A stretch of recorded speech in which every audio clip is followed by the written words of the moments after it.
આજે નર્મદા ડેમની સપાટી 138.68 મીટરની પૂર્ણ સપાટી વટાવી જતા આજે રાજ્યના મુખ્યમંત્રી ભૂપેન્દ્ર પટેલે નર્મદા ડેમના વધામણા કર્યા હતા.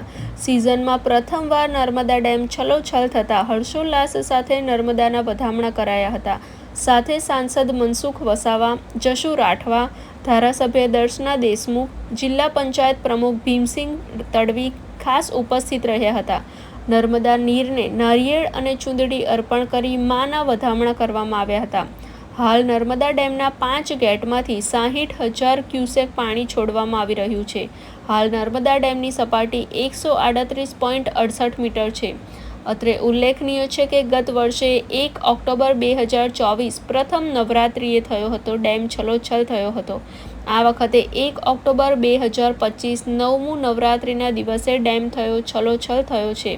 હાલ નર્મદા ડેમ 99% ભરાયો છે. સરદાર સરોવર નર્મદા ડેમની સપાટીમાં વધારો થઈ રહ્યો છે.